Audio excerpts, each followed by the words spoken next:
My name is Lena, and at 29 years old, I thought I knew what marriage meant: partnership, trust, love. But standing in that courtroom 7 months pregnant, watching footage I didn't even remember being recorded, I realized how blind I'd been. My husband always said I was too sensitive, too dramatic, that pregnancy was making me weak. His mother agreed, of course. For months, I believed them. I worked until I collapsed, apologized for things that weren't my fault, and convinced myself that this was just what marriage looked like. Then one night, a hospital security camera captured something that would change everything. The truth, it turns out, doesn't need me to defend it, it just needs to be seen. If you're watching this right now, drop a comment below telling me where you're from, and make sure to hit that like button and subscribe to hear more stories. The alarm went off at 5:30, and I was already awake. I'd been lying there for the past hour, listening to Ethan's steady breathing beside me, feeling the dull ache in my lower back that never really went away anymore. 6 months pregnant, and sleep had become a luxury I couldn't afford, not because of the baby pressing against my ribs, but because of the knot of anxiety that tightened in my chest every morning before he woke up. I slipped out of bed carefully, my hand instinctively cradling my rounded belly as I padded toward the kitchen. The house was cold, silent except for the hum of the refrigerator. I turned on the stove and cracked 3 eggs into the pan, watching them sizzle and pop in the melted butter. By the time Ethan appeared in the doorway, showered and dressed in his pressed work shirt, breakfast was plated and waiting at the table. He sat down without looking at me, scrolling through his phone with one hand while lifting his fork with the other. I poured his coffee, added 2 sugars the way he liked it, and set it beside his plate. "Eggs are cold," he muttered, not looking up. My stomach clenched. I just made them. Let me. Forget it. He pushed the plate away slightly, his jaw tight. Can't even get breakfast right. I swallowed the apology forming on my lips and turned back to the counter, gripping the edge until my knuckles turned white. The baby shifted inside me, a gentle flutter that should have felt like comfort but only reminded me how fragile everything had become. He left 20 minutes later, without saying goodbye. I was folding laundry in the living room when the doorbell rang that afternoon. Through the peephole, I saw Margaret's perfectly coiffed hair and Ethan's sister Julia beside her, both holding their designer purses like shields. My heart sank. "Lena, dear," Margaret said sweetly as I opened the door, though her eyes scanned the entryway with barely concealed disapproval. "We thought we'd stop by. Make sure you're managing everything." Julia followed her in, wrinkling her nose slightly. "It's a bit cluttered in here, isn't it?" I glanced around the living room, at the folded laundry basket, the couple of magazines on the coffee table, my laptop open on the couch where I'd been working earlier. Cluttered? This was the cleanest the house had been all week. "I've been working from home," I said quietly, closing the door. "Trying to help with bills." Margaret settled onto the couch like a queen on a throne, smoothing her skirt. "Yes, Ethan mentioned you're finally contributing again. Though I must say, when we told you a good wife stays home and takes care of her family, we didn't expect you'd let the house fall apart in the process." The irony would have been funny if it didn't hurt so much. I'd left my marketing job 18 months ago. Ethan's idea, not mine. He'd convinced me it was for the best, that we'd be happier if I focused on making our house a home. But now that money was tight, suddenly I was lazy for not working. Suddenly, staying home was a character flaw. "I'm doing my best," I said softly. Julia exchanged a look with her mother. "You look tired, Lena. Are you sure you're taking care of yourself? Pregnancy isn't an excuse to let yourself go." I wanted to scream that I was exhausted because I worked 40 hours a week from this very couch while 6 months pregnant, that I cleaned and cooked and tried desperately to be enough for a man who made me feel like I'd never be. But I just smiled weakly and offered them tea. When Ethan came home that evening, Margaret was still there. She'd stayed for hours, her commentary a steady drip of poison. "You should really organize that pantry. The bathroom could use a deep clean. Are you sure you're eating enough? You look swollen. How was your day, honey?" Ethan asked, kissing his mother's cheek. "Oh, fine. Just checking on your poor wife. She seems overwhelmed." Ethan's eyes slid to me, and I saw the suspicion flicker there. You okay, babe? I'm fine, I said quickly. Just tired. She's always tired, Margaret sighed dramatically. I worry she's not handling things well. Later, after she left, I found Ethan in our bedroom staring at his phone. I started to change into my pajamas, wincing as I bent to pull them from the drawer. Mom's worried about you, he said without looking up. I'm okay. Really? She says you were napping when she got here. I froze. I wasn't, I was working. My laptop was right there on the couch. She said you looked like you'd just woken up. My throat tightened. Ethan, I've been working all day.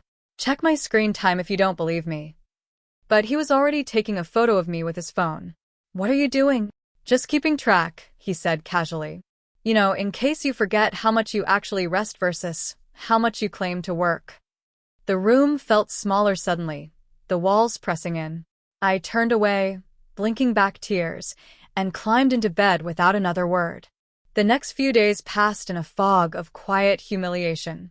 Ethan started watching me constantly, noting when I sat down, when I checked my phone, when I paused to catch my breath. His mother's words had planted seeds of doubt, and now they were blooming into full-blown paranoia. One evening, he invited friends over for dinner without warning me. They'll be here at 7, he announced at 5:30. Make that pasta thing. And put on something nice. I stared at him. Ethan, I'm exhausted. I worked all day and I'm not feeling. Lena. His voice dropped to that dangerous, quiet tone. I'm not asking. So I cooked. I showered and changed into a maternity dress that didn't make me feel like a whale. I set the table with our good dishes and smiled when his friends arrived, even though my feet were swelling and my head was pounding. Halfway through dinner, the room started spinning. I gripped the edge of the table, trying to breathe through the wave of dizziness, but it kept building. My vision blurred at the edges. Lena, someone said, their voice distant. Then I felt myself swaying, my knees buckling. Hands caught me before I hit the floor. Ethan's friend Mark eased me into a chair while his wife fanned me with a napkin. Should we call someone? She asked, worried. No. Margaret's voice cut through the concern like a knife. She'd arrived earlier and stayed for dinner. Oh, she's fine. She's just dramatic, always needing attention. She laughed. Actually laughed. I sat there, humiliated, while Ethan's friends exchanged uncomfortable glances. No one argued with her. No one defended me. Least of all my husband. After everyone left, Ethan cornered me in the kitchen. Do you have any idea how embarrassing that was? His voice was cold, controlled. Fainting like some Victorian maiden in front of my friends? I didn't mean to. You never mean to. He slammed his hand on the counter, making me flinch. But somehow, you always manage to make me look bad. Ethan, please. Just get out of my sight. I retreated to our bedroom, my whole body trembling. I sank onto the edge of the bed and pulled out my phone with shaking hands. Mara, I texted my best friend. Something feels wrong lately. I'm scared to rest. She replied within minutes. You can come to my place anytime. I mean it, Lena. Anytime. But I couldn't. Where would I even begin to explain? How could I tell her that the man I married, the man whose baby I was carrying, had become someone I barely recognized? I looked up at our wedding photo on the wall, Ethan's arm around my waist, both of us grinning like we'd won the lottery. His smile in that picture felt like it belonged to a stranger. What happened to us? I whispered to the empty room. The baby kicked a small flutter against my ribs. I placed my hand over the spot, tears sliding down my cheeks. The next morning, Ethan handed me a printed spreadsheet over breakfast. What's this? I asked, scanning the columns of numbers. Household expenses. Broken down by month. He sipped his coffee calmly. You're going back to work. Full-time remote. I already found you a data entry position through Mike. You start Monday. But I'm already working, and the baby isn't due for 3 more months. You'll be fine. Ethan. You owe me that much, Lena. His eyes met mine cold and flat. After everything I've provided for you. I stared at the spreadsheet, the numbers blurring as tears welled up. My hands trembled as I gripped the paper. Okay, I whispered. Because what else could I say? Monday arrived too quickly. I sat at our dining table with my laptop open, staring at the endless spreadsheets of data that needed entering. The job was mind-numbing, copying numbers from one system to another, checking boxes, confirming entries. My back ached after the first hour. By lunch, my wrists were cramping. But I didn't dare stop. Ethan had installed a productivity tracker on my computer. He could see every minute I worked, every break I took, every second I spent idle. At first, I thought maybe he just wanted accountability. But then the text started coming. Why were you idle for 6 minutes at 10:23? You took a 17-minute lunch. We agreed on 15. Your productivity score is below target. Focus. I texted back explanations. Bathroom break. The baby was kicking. I needed water, but his responses grew colder each time. By the end of the first week, I'd stopped defending myself entirely. I just worked, my fingers flying across the keyboard even when the cramping in my hands made me want to cry. Margaret's daily visits became routine torture. She'd let herself in with the spare key Ethan had given her, always arriving around lunchtime when she knew I'd be working. She'd wander through the house making comments. Is this how you keep the kitchen? The baseboards are filthy. Are you really wearing that? While I tried desperately to focus on my work. One afternoon, she stood behind me while I typed, watching over my shoulder. You can't even keep a man happy, she said softly. How will you ever raise a baby? My fingers froze on the keyboard. The baby shifted inside me, as if sensing my distress. I'm doing my best, I said quietly. Your best isn't very good, is it? When Ethan came home that evening, I thought about telling him how his mother spoke to me. But he was scrolling through his phone, barely acknowledging my presence. And when I opened my mouth, the words died in my throat. What was the point? He'd just take her side. He always did. The pain started 2 weeks later. It was sharp, sudden, a stabbing sensation low in my abdomen that made me gasp and double over at my laptop. I pressed my hand against my belly, breathing slowly, waiting for it to pass. It didn't. For the next few days, the pain came and went in waves. Sometimes it was dull and manageable. Other times it was so intense I had to stop working and lie down, terrified that something was wrong with the baby. But I didn't tell Ethan. I couldn't. The last time I'd mentioned feeling unwell, he'd rolled his eyes and said, "You're pregnant, not dying. Stop being dramatic." So I hid it. I worked through the pain, took breaks when he wasn't monitoring too closely, and prayed it would go away on its own. That Friday, Ethan's parents came for dinner.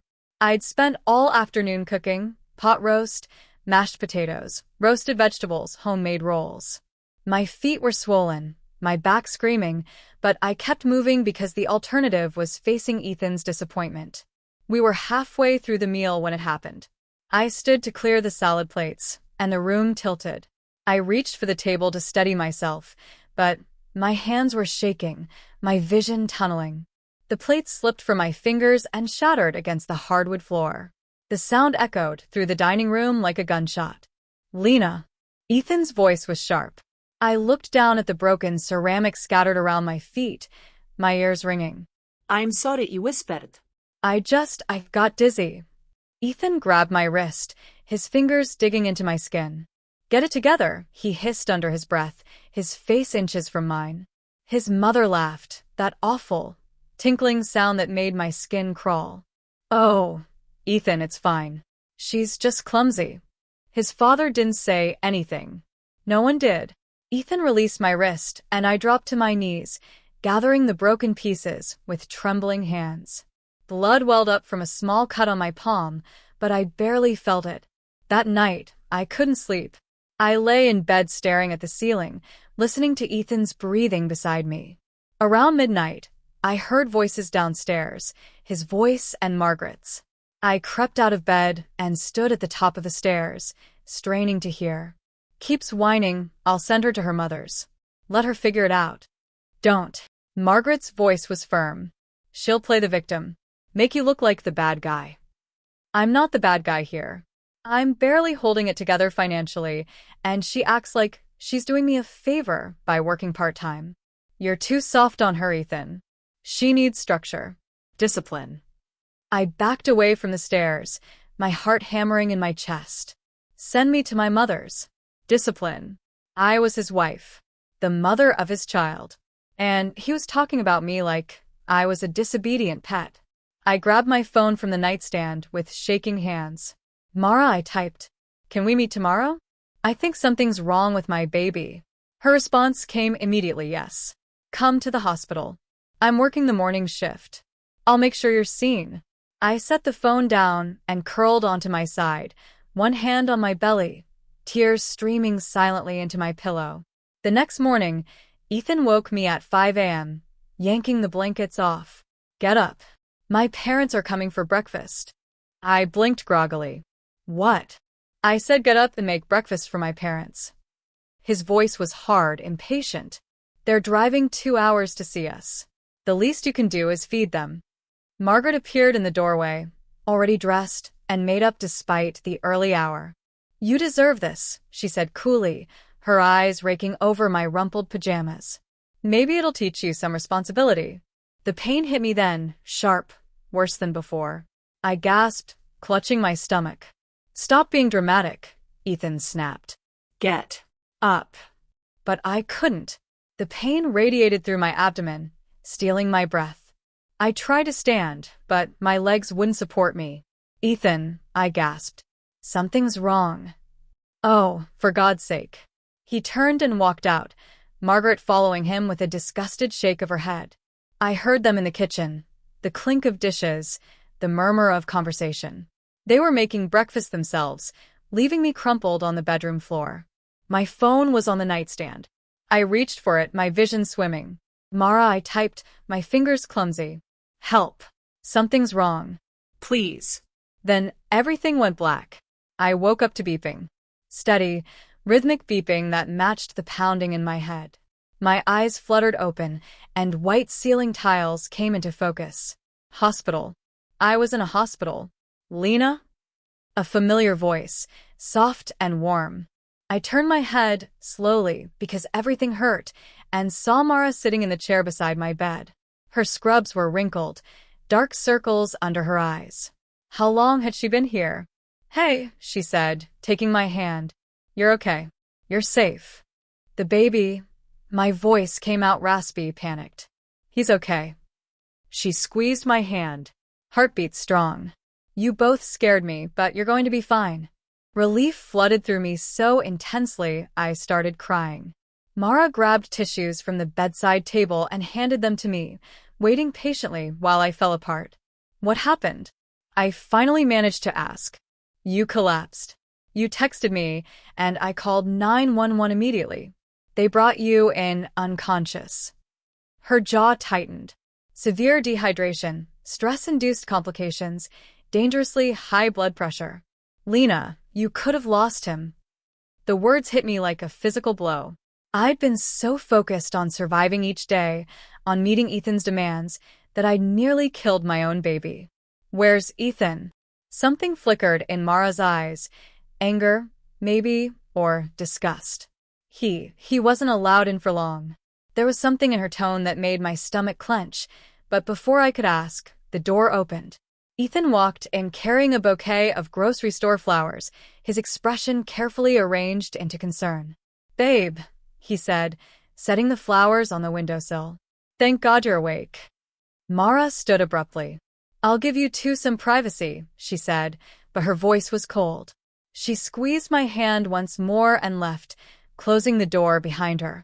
Ethan pulled the chair closer to my bed and sat down, his face hardening the moment we were alone. You humiliated me again, he said quietly. Everyone thinks I mistreat you. My mother's been fielding calls all day. I stared at him. I almost lost our baby. Because you don't take care of yourself. Because you're always overdramatic and... I collapsed because I'm exhausted, Ethan. Because I work nonstop while pregnant, and you still tell me it's not enough. Don't. His voice dropped to that dangerous quiet. Don't try to make this my fault. You brought this on yourself. I turned my face away, tears sliding down my temples.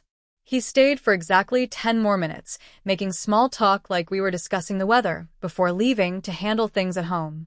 The door closed behind him, and I was alone with the beeping machines and the weight of my own failure. The next day, Dr. Harris came to check on me.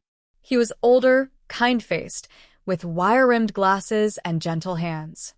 He examined my chart, took my vitals, and then sat in the chair Mara had occupied the night before. "Mrs. Carter," he said carefully, "I need to ask you some questions.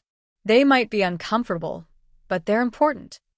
My heart rate picked up. "Okay. Do you feel safe at home?" The question hung in the air between us.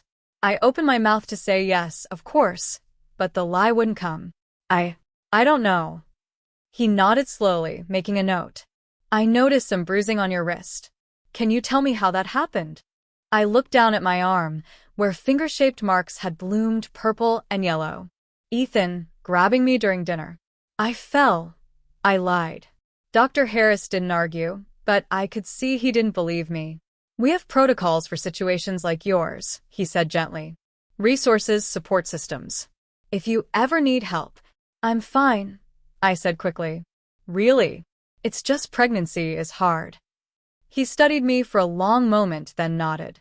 "I'm ordering another few days of observation. Standard procedure for complications like yours." But something in his tone told me it wasn't just standard procedure. He was buying me time. Protecting me in the only way he could without overstepping.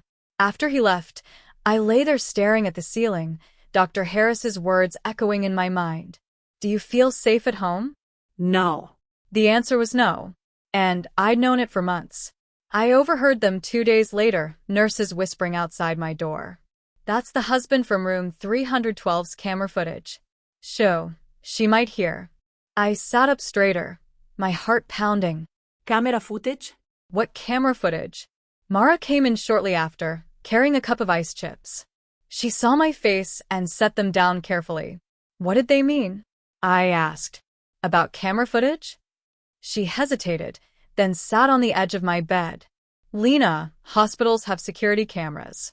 Standard practice, especially in patient rooms. For safety. And something was recorded. The night you were admitted." She took my hand. "But don't worry about it right now. Just focus on healing." "Mara, what was recorded?" "I can't." She pressed her lips together. "It's complicated. There are protocols. But I promise you, Lena, whatever happens, you're not alone in this anymore." 2 days later, Ethan filed for my early discharge. Dr. Harris argued against it, saying I needed more observation, but Ethan was insistent. "She's fine," he told the doctor, his charming smile back in place. "She wants to come home. Don't you, honey?" What I wanted was irrelevant. I nodded mutely. Mara pulled me aside while Ethan was signing paperwork. "I copied something," she whispered, "to a secure file. Just in case. You understand." I didn't, but I nodded anyway. That night, back in our house, everything felt wrong. The walls were too close, the air too heavy.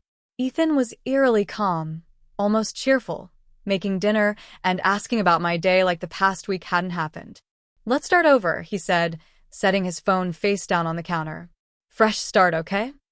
But I could hear the falseness in his voice, could see the calculation in his eyes. He was planning something. I just didn't know what. That night, after Ethan fell asleep, Mara called me.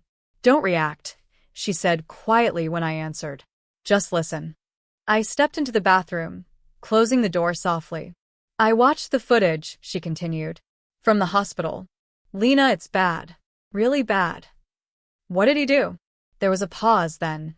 "He came into your room at 2:47 a.m. You were unconscious. He tried to wake you. He was angry." The audio picked up. She trailed off. "You'll regret ever crossing me." That's what he said. My blood ran cold. "I've made copies," Mara said firmly. "And I've spoken to Dr. Harris. We have your medical records, the footage, everything. When you're ready, when you're safe, we can use it." I sank onto the closed toilet seat, my free hand pressed against my mouth to keep from sobbing. "Thank you," I whispered. "You're my best friend," she said simply. I won't let him get away with this. After we hung up, I looked at myself in the bathroom mirror, pale, hollow-eyed, a ghost of who I used to be. But underneath the exhaustion, underneath the fear, something new was stirring. Anger. I started planning in secret. It began small, reaching out to my old boss, asking if there were any freelance opportunities. She remembered me, remembered my work, and within a week, I had 2 small contracts. Nothing major, but it was mine.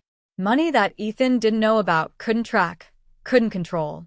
I opened a separate bank account using Mara's address, depositing the freelance payments there. Every dollar felt like a tiny brick in the wall I was building between myself and this life that was suffocating me. I was 7 months pregnant now. My belly was huge, my back constantly aching, but I worked through it.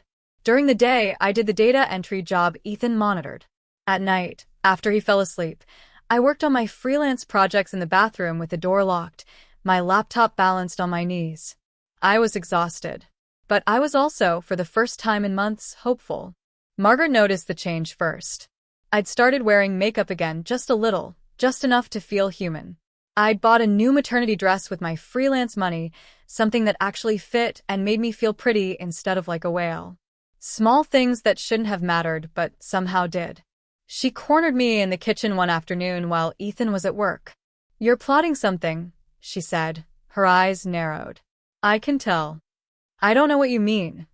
"Don't play stupid with me, girl." She stepped closer, invading my space. "You think you can leave my son? You think you can just walk away?" "I haven't said anything about leaving. But you're thinking it. I see it in your eyes." She poked my shoulder with one perfectly manicured finger. "You're nothing without him. You understand that? Nothing."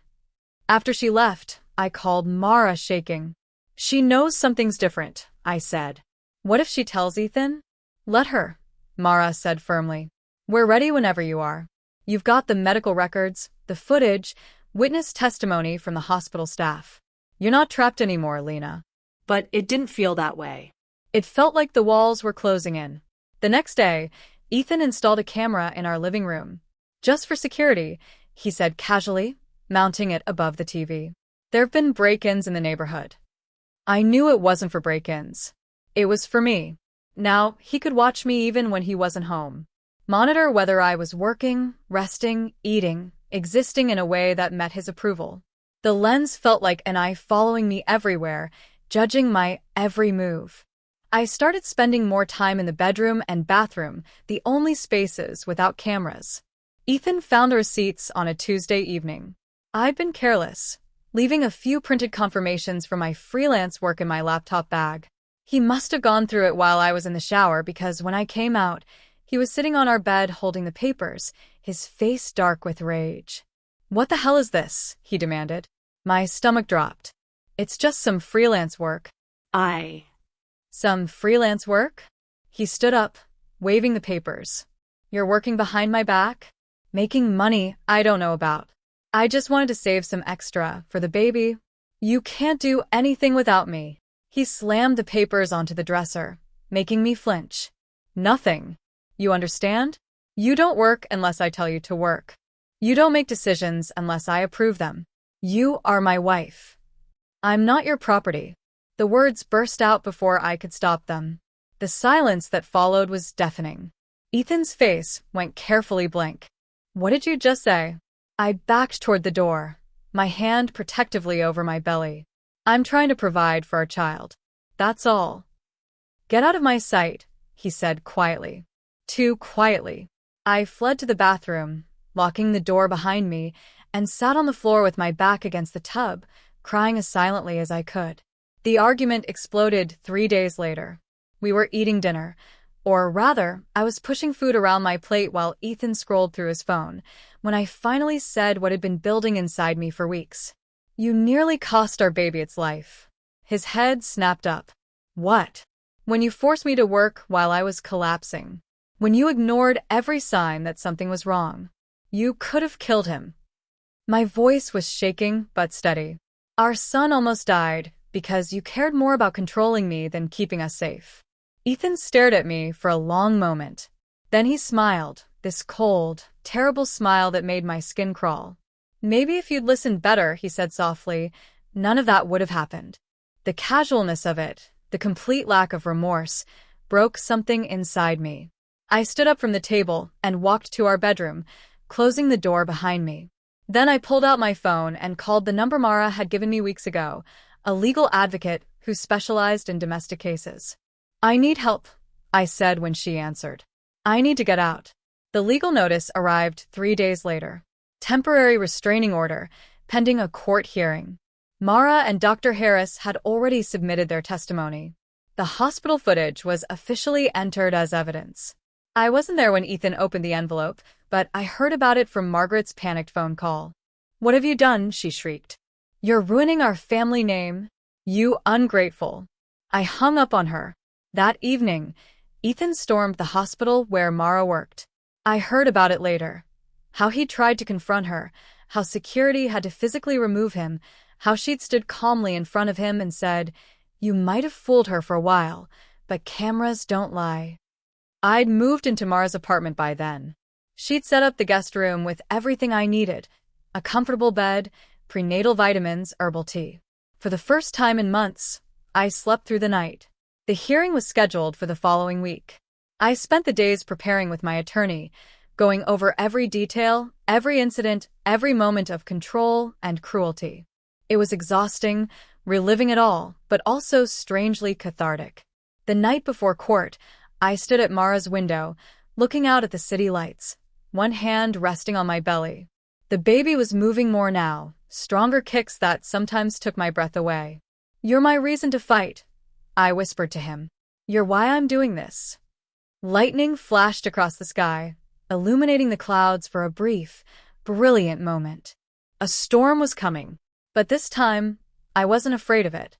This time, I was the storm. The courthouse steps felt steeper than they should have. I stood at the bottom, one hand pressed against my lower back, the other cradling my 7-month belly. The gray maternity dress Mara had helped me pick out was simple, professional, nothing flashy, nothing that screamed for attention. Just a pregnant woman seeking justice. Ready? Mara squeezed my hand. I wasn't, but I nodded anyway. We climbed the steps together, my attorney Rachel walking slightly ahead, her heels clicking with confident precision. Inside, the marble floors echoed with footsteps and hushed conversations. The air smelled like old wood and anxiety. My stomach twisted as we approached courtroom 4B. Through the small window in the door, I could see people already gathering, reporters in the back rows, strangers who'd somehow heard about the case, and Ethan. He stood near the defendant's table in a crisp navy suit, looking every bit the respectable husband, the concerned father-to-be. His lawyer, a sharp-faced woman in pinstripes, was whispering something to him. He nodded, then looked up directly at me through that little window. He smirked. My breath caught. Mara felt me freeze and immediately stepped between us, blocking his view. Don't look at him, she said firmly. Look at me. You're not alone anymore. I focused on her face, on the kindness in her eyes, and forced myself to breathe. You're not alone, she repeated. We entered the courtroom. The gallery was more packed than I'd expected. I recognized a few faces, some nurses from a hospital, Dr. Harris sitting near the back, a couple of journalists with their notebooks ready. And there, 3 rows behind Ethan, sat Margaret with her arms crossed, her expression carved from ice. She stared at me like I was something she'd scraped off her shoe. I sat at the plaintiff's table, Rachel on my right, Mara behind me. My hands trembled as I folded them on the table, so I pressed them against my belly instead. The baby kicked, as if reminding me why we were here. All rise. Judge Reynolds entered, a woman in her 60s with steel-gray hair and sharp, intelligent eyes. She settled into her seat, surveying the courtroom with the air of someone who'd seen every trick, every lie, every manipulation people could conjure. Be seated, she said, her voice carrying effortlessly. Let's begin. Ethan's lawyer started strong. She painted him as a devoted husband, a hard-working provider who'd been deeply concerned about my health throughout the pregnancy. She spoke in smooth, practiced tones about the unfortunate misunderstanding that had led to my hospitalization. Mr. Carter was under tremendous financial pressure, she explained, pacing before the jury box. He'd asked his wife to contribute to household expenses, a reasonable request. He never demanded she overwork herself. In fact, my client was devastated to learn of her collapse. I watched Ethan nod along, his expression perfectly calibrated to show concern and hurt. This is a case of marital discord, the lawyer continued, complicated by the stresses of pregnancy. But it is not, as the plaintiff suggests, a case of abuse or coercion. My client has been unfairly vilified for trying to hold his household together during difficult times. When she sat down, Margaret leaned forward and patted Ethan's shoulder. He reached back and squeezed her hand. The performance was flawless. Rachel stood, adjusting her glasses. Your Honor, I'd like to introduce evidence that tells a very different story. One that Mrs. Carter's words alone cannot fully convey, but that medical records, witness testimony, and video evidence will make abundantly clear. She approached the bench with a folder. These are hospital admission records from St. Mary's Medical Center, dated 3 weeks ago. They show that Mrs. Carter was admitted unconscious, severely dehydrated, suffering from stress-induced complications that threatened both her life and her unborn child's. The judge reviewed the documents, her expression unreadable. Rachel continued. The records indicate bruising consistent with forceful gripping, elevated blood pressure at dangerous levels, and clear signs of prolonged physical and emotional distress. Objection, Ethan's lawyer said smoothly. Pregnancy complications are not uncommon. This proves nothing about my client's conduct. Sustained, but I'll allow the records as evidence, Judge Reynolds said. Continue, Ms. Chen. Rachel called her first witness, Dr. Harris. He took the stand with quiet dignity, his hands folded calmly as he was sworn in. Rachel asked him to describe my condition when I was admitted. Mrs. Carter presented in critical condition, he said, his voice steady. She was unconscious, severely dehydrated, with blood pressure readings that put her at immediate risk of preeclampsia or worse. The fetal heart rate was concerning. Had she not been brought in when she was, we could have lost both mother and child. The courtroom was silent except for the scratch of journalists' pens. In your professional opinion, Dr. Harris, what caused Mrs. Carter's condition? Extreme physical and emotional stress over an extended period. Her body was shutting down because it had been pushed far beyond safe limits. I felt tears prick my eyes, but blinked them back. Stay strong. During Mrs. Carter's hospitalization, did you observe anything unusual regarding her husband's behavior? Dr. Harris paused. I noticed Mr. Carter seemed more concerned about appearances than his wife's well-being. He pushed for early discharge against my medical advice. And I was later made aware of an incident captured on hospital security cameras. We'll address that footage shortly, Rachel said. Thank you, Doctor. Ethan's lawyer stood for cross-examination, her smile shark-like. Dr. Harris, you're not a marriage counselor, are you? No. So your observations about my client's concern for his wife are simply personal opinions, not medical facts. I've treated enough patients to recognize when someone is genuinely concerned versus when they're managing appearances. But that's still an opinion, isn't it? Dr. Harris met her gaze steadily. It's an informed professional assessment. She shifted tactics. Did Mrs. Carter ever explicitly tell you her husband was abusing her? My heart sank. She indicated she didn't feel safe at home. That's not what I asked. Did she say, my husband is abusing me? No, Dr. Harris admitted quietly. No further questions. As Dr. Harris stepped down, I caught his eye. He gave me a small, reassuring nod. He'd done what he could. During the afternoon recess, I stood in the hallway trying to calm my racing heart. The baby was moving constantly, picking up on my stress.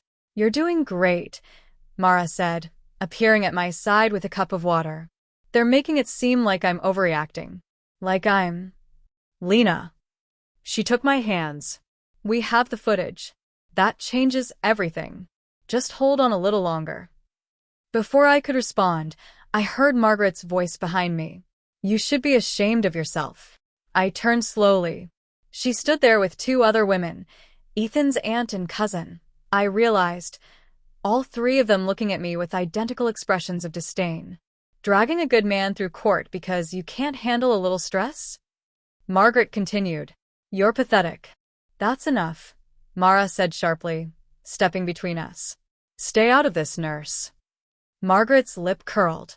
You're just as guilty, poisoning her mind against her own husband. Mrs. Carter. Rachel appeared, her voice cold and professional. I suggest you leave my client alone, or I'll have the bailiff escort you out. Margaret glared but turned and walked away, her entourage following like ducklings. I was shaking. Mara wrapped an arm around my shoulders. Don't let her get to you, she whispered. She's scared. They're all scared because they know what's coming. When we reconvened, Rachel called me to the stand. The walk from my seat to the witness box felt endless. Every eye in the courtroom was on me, judging, measuring, deciding if I was telling the truth or playing victim. I placed my hand on the Bible and swore to tell the truth. Then I sat, my hands gripping the edge of the wooden chair. Rachel approached with gentle eyes. Mrs. Carter, can you tell the court about your relationship with your husband? I took a breath. It wasn't always like this. When we first married, Ethan was kind, supportive. But after a while, things changed. He became controlling, critical. Nothing I did was ever good enough. Can you give specific examples?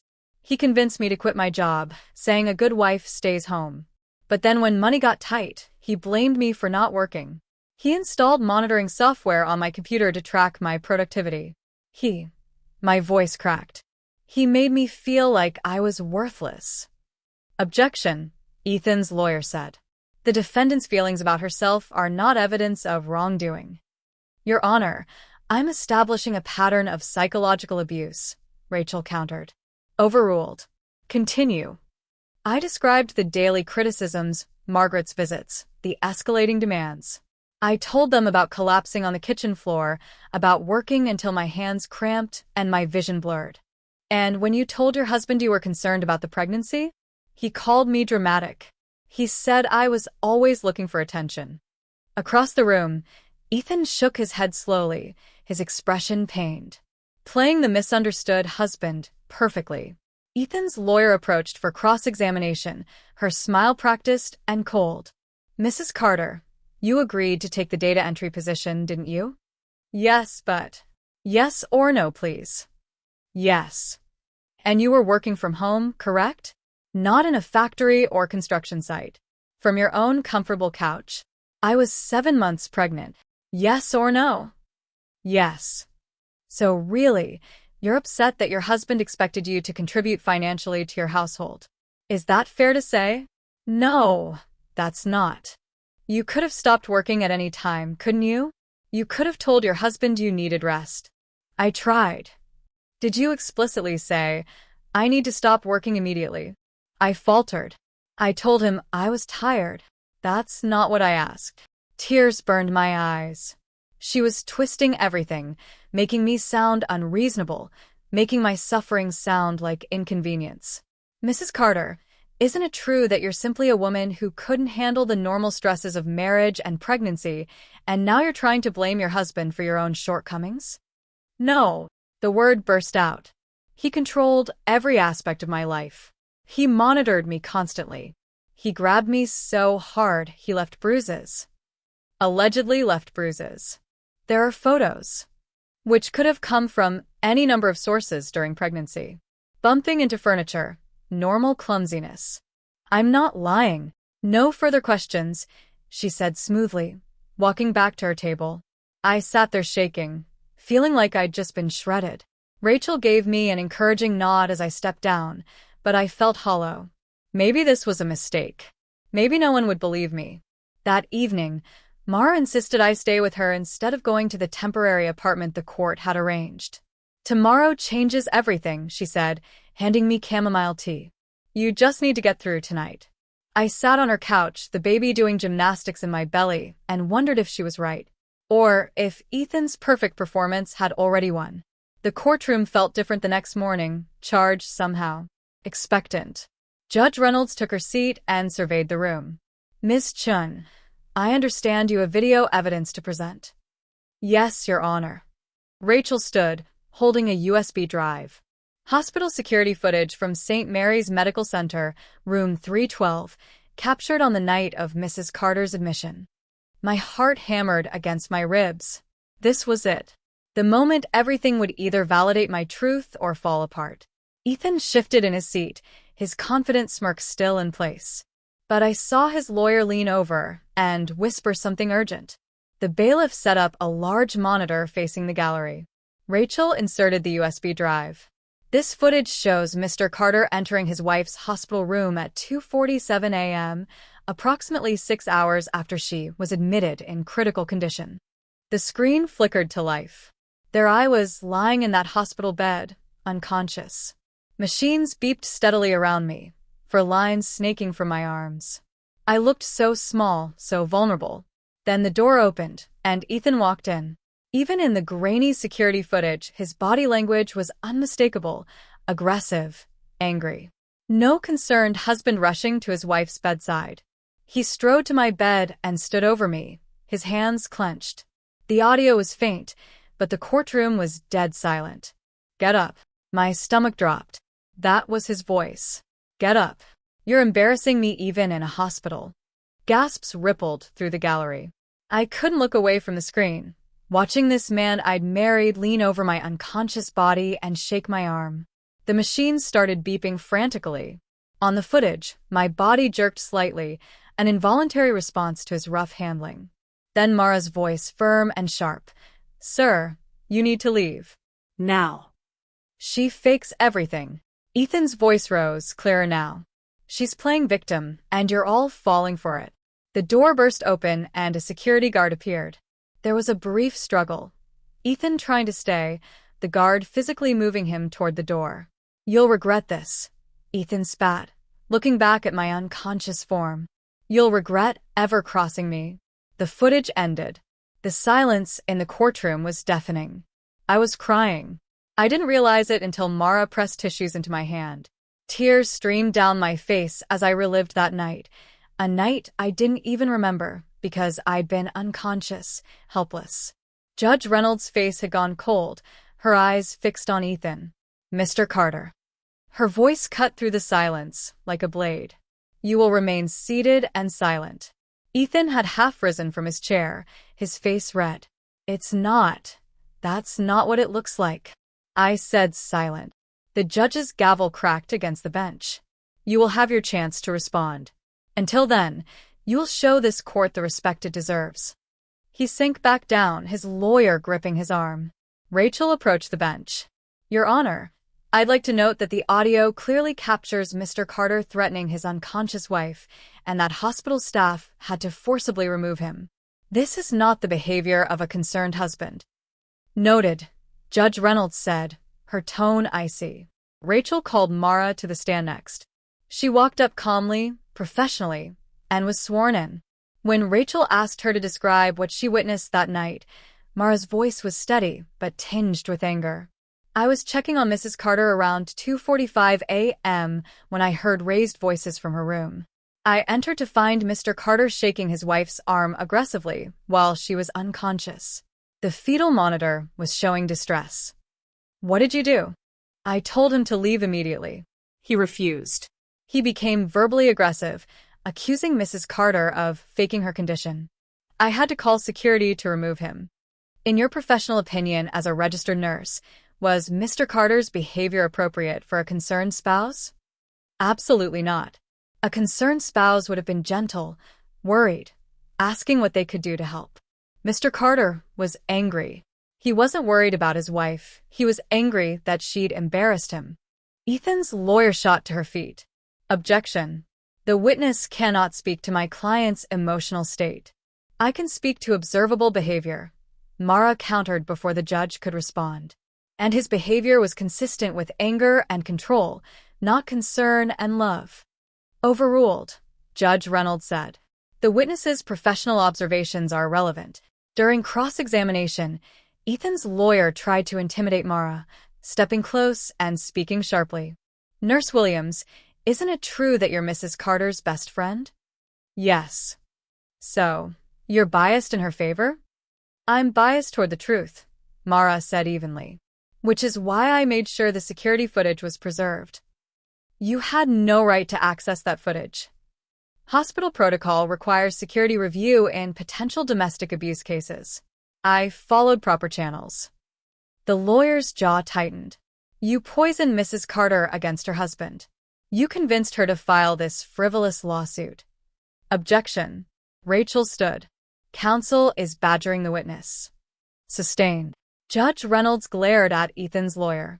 You'll treat this witness with respect, counselor. This is your only warning. The lawyer backed off, clearly flustered. No further questions. During the lunch recess, I couldn't eat. My stomach was in knots, the baby moving restlessly. Margaret found me in the hallway again, but this time Mara and Rachel flanked me immediately. You little snake, Margaret hissed, her composure finally cracking. You edited that footage. You made my son look like a monster. The footage is timestamped and authenticated by the hospital's security department, Rachel said coldly. Any suggestion otherwise is defamation. He told me it wouldn't go this far, Margaret muttered, more to herself than to us. He said she'd drop it, that she'd be too scared. She cut herself off, realizing what she'd admitted. Rachel smiled thinly. Thank you for that, Mrs. Carter. You just corroborated our timeline. Margaret's face went white. She turned and fled. That afternoon, Rachel presented more evidence. Phone records showing dozens of late-night calls between Ethan and Margaret, texts where he complained about me, whining and being dramatic, and the falsified early discharge papers he'd signed against medical advice. Ethan's lawyer tried to spin it. A son confiding in his mother, nothing sinister, but the damage was done. The court stenographer paused at one point, her hands frozen over her keys, her face pale as she listened to Rachel read one of Ethan's texts aloud. If she doesn't shut up about being tired, I'll give her something to be tired about. Even the bailiff looked disgusted. When the day ended, Judge Reynolds called for a brief recess before closing arguments. I need to be very clear, she said, looking directly at Ethan. This court has seen the footage. This court has heard testimony from medical professionals. You thought no one would see you, Mr. Carter. But the truth never hides. Not in my courtroom. Ethan stared at the floor, his jaw working. As we filed out, Mara took my hand. I told you, she whispered. The camera was your voice when you couldn't speak. For the first time since this nightmare began, I felt something shift inside me. Hope. The next morning brought new tactics. Ethan and his lawyer had clearly spent the night strategizing because his demeanor had completely changed. Gone was the confident smirk, replaced by slumped shoulders and reddened eyes, the picture of remorse. Your Honor, his lawyer began, my client would like to make a statement. Judge Reynolds raised an eyebrow. Proceed. Ethan stood, his voice shaking. I want to apologize. To Lena, to this court. I was under tremendous stress. Financial pressure, family expectations. I acted in ways I'm not proud of. But I never meant to hurt her. I love my wife. I love our child. I wanted to scream. Even now, even here, he was performing. The pressure from my mother, he continued, his voice breaking convincingly. She was constantly pushing me to be tougher, to not let Lena manipulate me. I see now that I let her influence me too much. I take responsibility for my actions, but I hope the court understands the mental stress I was under. He sat down, wiping his eyes. Margaret, sitting behind him, looked stricken. She hadn't expected him to throw her under the bus. Rachel stood for redirect, her expression skeptical. Mr. Carter, you claim you were under your mother's influence. Yet these are your text messages, are they not? She held up printed records. Messages sent from your phone, using your words, making threats against your wife. I was venting. You didn't mean to call her lazy? To say she was faking her pregnancy complications? To threaten her? I was angry. Anger doesn't excuse abuse, Mr. Carter. She approached the bench with another document. Your Honor, I'd like to present phone records showing that Mr. Carter called his mother 17 times in the week leading up to Mrs. Carter's collapse. The call logs show conversations lasting between 15 and 40 minutes. What were you discussing with your mother, Mr. Carter? Rachel asked. Family matters. Personal things. Let me read you a transcript of one conversation, obtained through a warrant. Rachel adjusted her glasses. Your words. I'm going to teach her. She can't just rest whenever she wants. She needs to understand who's in charge here. The courtroom erupted in murmurs. Your mother's response. Good. Women like her need structure. Don't let her manipulate you with tears. Margaret shot to her feet. That's out of context. Mrs. Carter, sit down. Judge Reynolds ordered. You are not on trial here. Yet. The last word hung in the air like a threat. Margaret sank back down, her face ashen. Rachel continued, methodical and devastating. Mr. Carter, you signed early discharge papers for your wife despite being told by Dr. Harris that she needed continued observation. Why? I thought she'd be more comfortable at home. Or did you want her away from the hospital staff who were documenting your behavior? No. You installed monitoring software on your wife's computer. You tracked her every move. You isolated her from friends and family. This is a textbook pattern of coercive control. Ethan's lawyer objected repeatedly, but each objection was overruled. The evidence was overwhelming.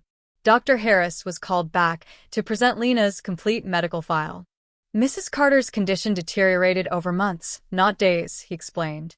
Elevated blood pressure readings going back 4 months. Weight loss despite being pregnant.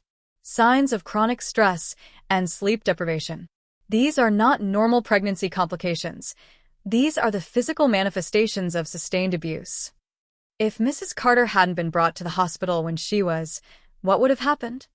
Dr. Harris's face was grave. She would likely have developed eclampsia, which could have resulted in seizures, stroke, or death for both mother and child. The fetal distress readings we observed indicated the baby was already in danger. The courtroom fell silent. Even the journalists stopped writing. So, in your medical opinion, Mr. Carter's actions directly endangered both lives? Yes. During the afternoon session, Rachel called for Margaret to be subpoenaed as a witness.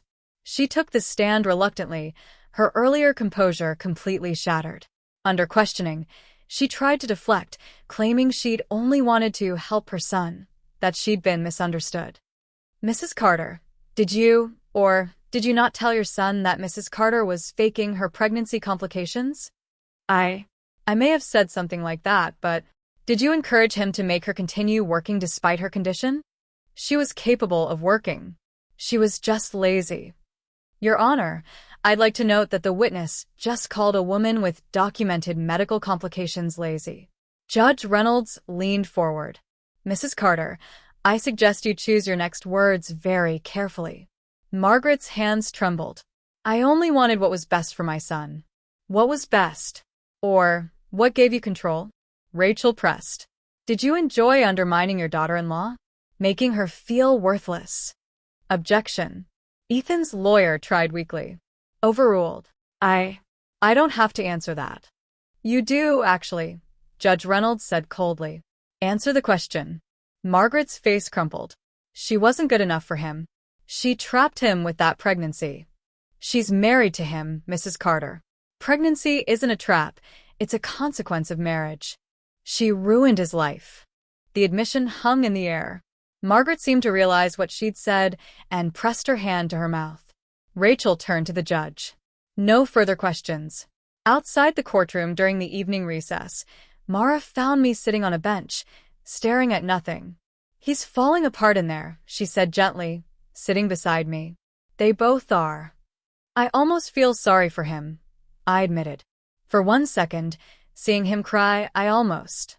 Don't. Mara took my hand firmly. He's not sorry for what he did. He's sorry he got caught. There's a difference. I know. He never thought you'd stand up. That's why this is destroying him. Not guilt. Wounded pride. She was right. Ethan wasn't grieving the loss of our relationship.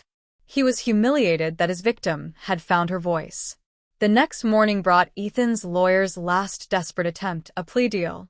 My client is willing to attend anger management classes, pay any medical expenses, and agree to supervised visitation with the child once born.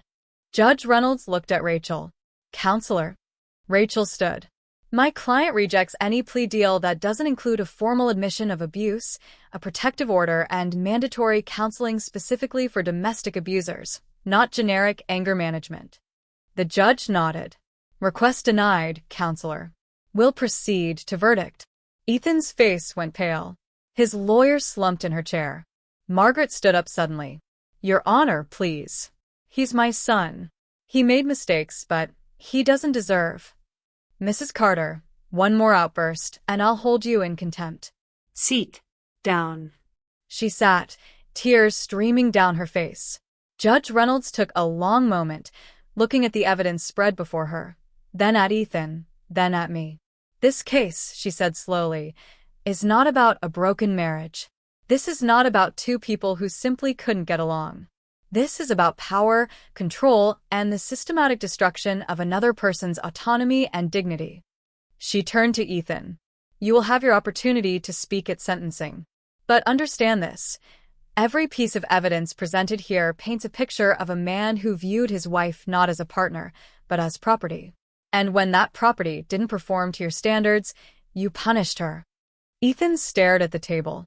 We'll reconvene tomorrow for my final ruling, Judge Reynolds said. Court is adjourned.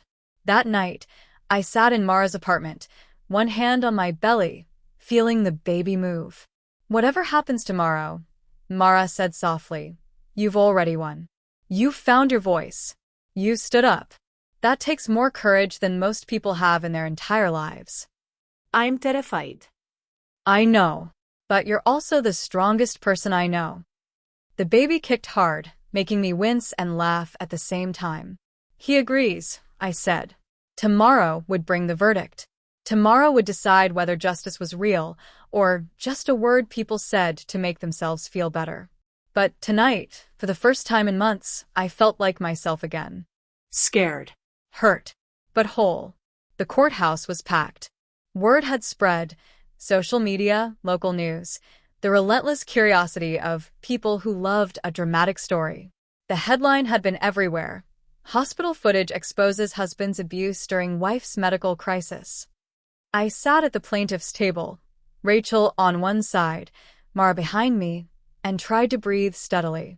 My belly seemed enormous today, the baby unusually active, as if he knew something important was happening.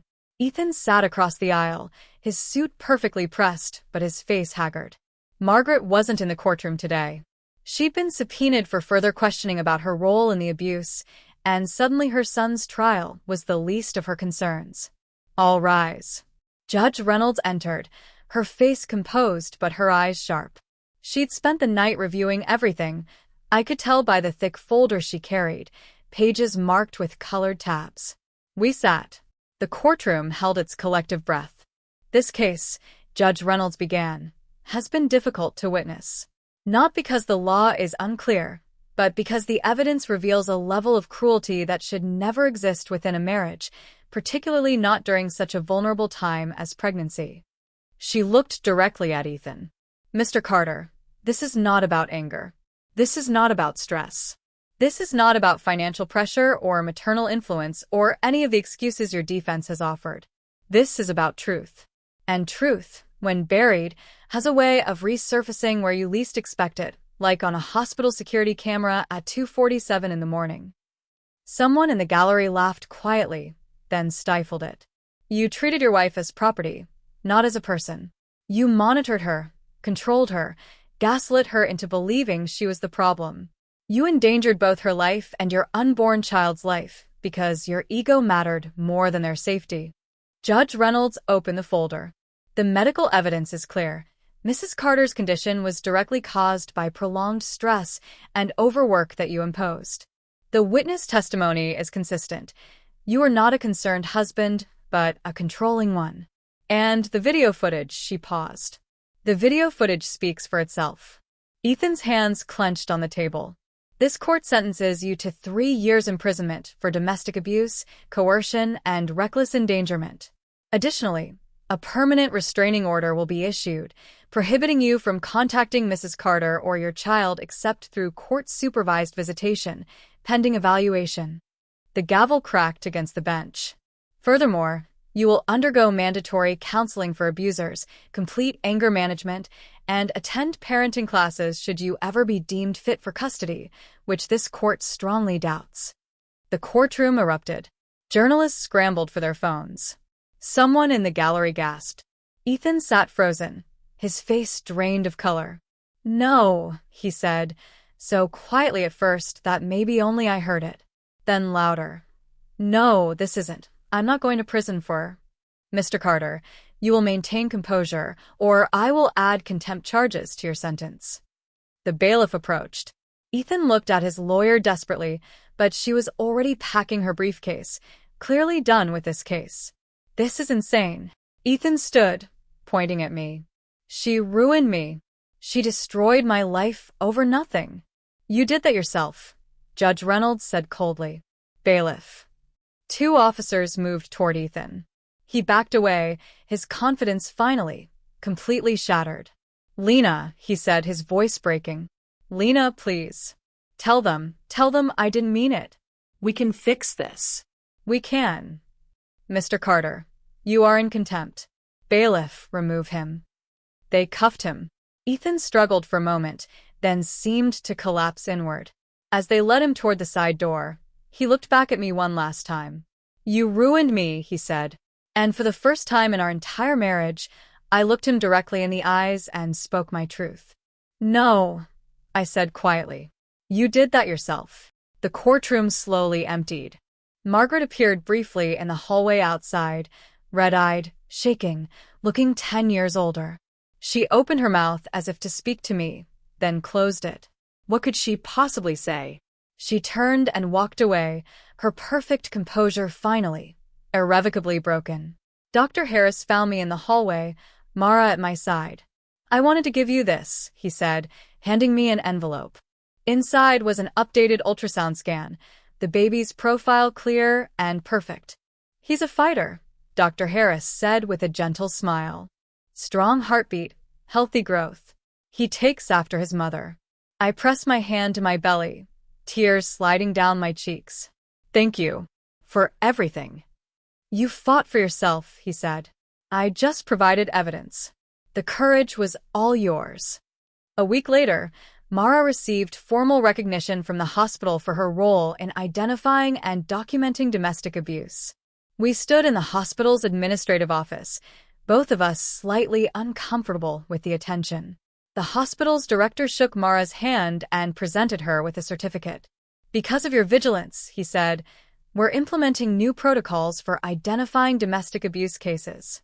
Every staff member will receive training, and we're installing additional security measures in patient rooms." "I just did what was right," Mara said quietly. "That's what makes you extraordinary." Afterward, we walked to the cafeteria for terrible coffee and mediocre sandwiches, our celebration lunch. "They're calling it the Carter Protocol in the system," Mara said, shaking her head. "Like I'm some kind of hero." "You are," I said firmly. "You saved my life. My baby's life." She reached across the table and squeezed my hand. "You saved your own life. I just made sure people saw what was really happening." 3 weeks later, I moved into my own apartment. It was small, a one-bedroom in an older building, nothing fancy. But it was mine. The windows faced east, letting in morning sunlight that painted the hardwood floors gold. I'd bought secondhand furniture, hung cheerful curtains, and set up a tiny nursery corner with a crib Mara had helped me assemble. Soft blue walls, a mobile with stars and moons, a rocking chair where I could feed my son when he arrived. Peace. Quiet. Safety. I stood in the living room one evening, 8.5 months pregnant now, and looked around at the space I created. No monitoring software. No cameras. No one watching my every move, waiting for me to fail. Just me, my baby, and the future we'd build together. The letter arrived on a Tuesday. It was from Judge Reynolds, handwritten, not an official court document. "Dear Mrs. Carter, cases like yours are why I became a judge. Not because I enjoy witnessing cruelty, but because I believe in the power of truth and justice to heal what cruelty has broken. You walked into my courtroom broken but determined. You left victorious not because you destroyed your abuser, but because you refused to let him destroy you. You reminded us that silence can be broken with evidence, and pain can end with courage. You reminded us that victims are not weak, they are warriors fighting invisible battles. Your son is lucky to have you as a mother. May you both find peace, joy, and all the happiness you deserve. With respect and admiration, Judge Margaret Reynolds. I folded the letter carefully and placed it in a box of important documents, divorce papers, the restraining order, medical records. Evidence of survival. The final scene came on a quiet Saturday morning. I woke early, as I always did now, not from anxiety, but from the baby's increasingly insistent kicks. He was due in 2 weeks, and apparently, he was ready to meet the world. I padded to the kitchen, made decaf coffee, and started breakfast, scrambled eggs, toast, fresh fruit. The morning light streamed through the windows, warming my face. I wasn't cooking for anyone's approval. I wasn't rushing to meet someone else's standards. I was simply making breakfast because I was hungry, because I wanted to, because this was my kitchen in my home, and I could do whatever I wanted. I hummed while I cooked, some song I'd heard on the radio, cheerful and light. When the eggs were done, I plated them and sat at my small table, looking out the window at the street below. People walking their dogs, a neighbor watering plants on their balcony, the ordinary beautiful chaos of life happening all around me. The baby kicked, a strong, determined kick that made me laugh. "Good morning to you too," I said softly, placing my hand over the spot. I caught my reflection in the window, my face fuller now, healthier, my eyes clear, the dark circles fading. I looked like myself again. Or maybe I looked like someone new, someone stronger. "You're safe now," I whispered, to the baby and to myself. And for the first time in longer than I could remember, I believed it. Here's a question for you. If you had evidence that could save your life but destroy your family's image, would you use it? Or would you stay silent to keep the peace? Drop your answer below, hit that like button, and subscribe for more stories about courage, justice, and the strength it takes to choose yourself.